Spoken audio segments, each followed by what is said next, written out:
Hello दोस्तों, कैसे हो आप लोग। आज हम शिव पार्वती महलों में क्यों नहीं रहते थे, इससे रिलेटेड एक कहानी सुनते हैं। एक बार माता पार्वती भगवान भोलेनाथ के साथ कैलाश पर्वत पर बैठी थी। तभी उनके मन में विचार आया कि सारे देवता सुंदर महलों में रहते हैं, जबकि मेरे पति तो देवों के देव महादेव हैं। फिर भी मैं इस कैलाश पर रहती हूँ।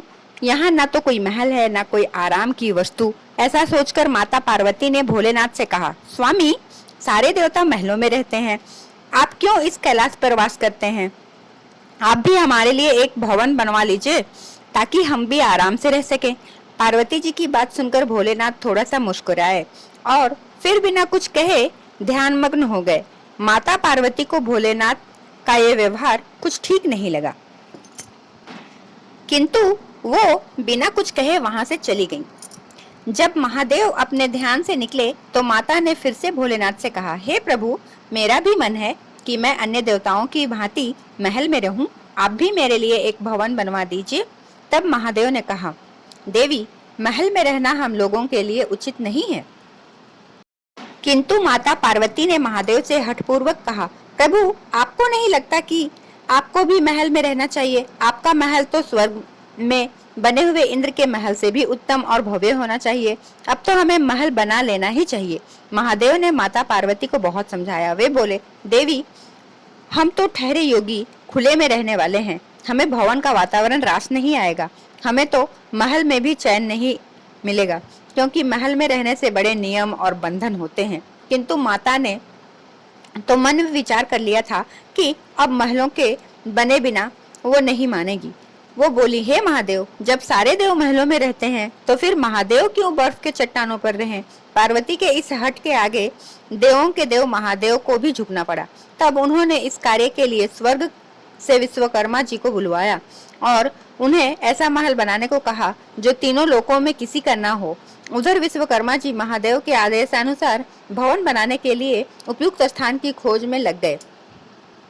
स्थान की खोज करते हुए उन्हें एक ऐसा स्थान दिखा जो चारों ओर से पानी से घिरा हुआ था और बीच में 3 सुंदर पहाड़ थे। वो पहाड़ों पर तरह तरह के फूल और वनस्पति से ढके हुए थे। उस स्थान को देखकर विश्वकर्मा जी ने उसके बारे में माता पार्वती को बताया। जब माता पार्वती ने उस स्थान के बारे में सुना तो उन्होंने खुश होकर भवन बनाने का आदेश दे दिया। विश्वकर्मा जी ने भवन बनाने की शुरुआत की और अपनी विशिष्ट कला का परिचय देते हुए भवन के साथ साथ वहां एक सुंदर नगर का निर्माण भी कर दिया। वह नगर देखने में अति सुंदर था। विश्वकर्मा जी ने उस महल और नगर को सुंदर बनाने में अपना पूरा योगदान दे दिया था। जब उस महल को माता पार्वती ने देखा तो उनकी प्रसन्नता का ठिकाना न रहा। उन्होंने विश्वकर्मा को धन्यवाद देते हुए उनकी बहुत प्रशंसा की। विश्वकर्मा माता पार्वती और भोलेनाथ को प्रणाम करके अपने लोक को चले गए। घर बनाने का कार्य तो पूर्ण हो चुका था। अब माता ने महादेव से कहकर गृह प्रवेश का शुभ मुहूर्त निकलवाया।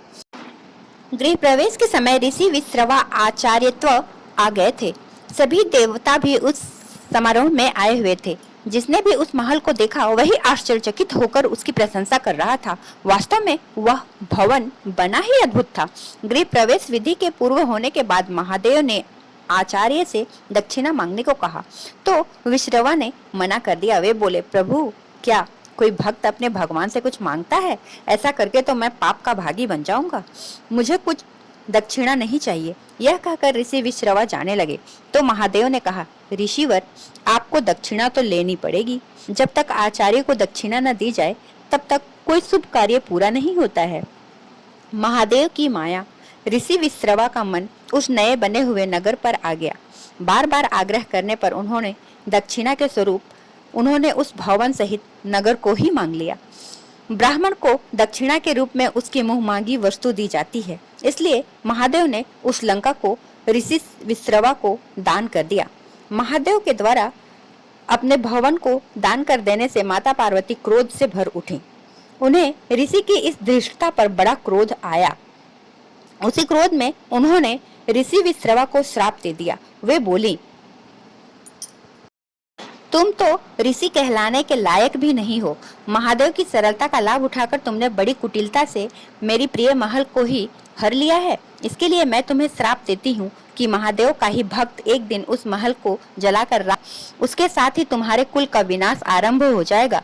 पुराणों के अनुसार ऋषि विश्रवा ने वो नगर अपने को दे दिया, लेकिन कुबेर को निकाल कर लंका पर रावण ने अपना अधिकार। त्रेता युग में शिव के अवतार हनुमान जी ने उस लंका को जला दिया और उसके बाद विश्रवा के समूल कुल का विनाश श्री राम के द्वारा किया गया।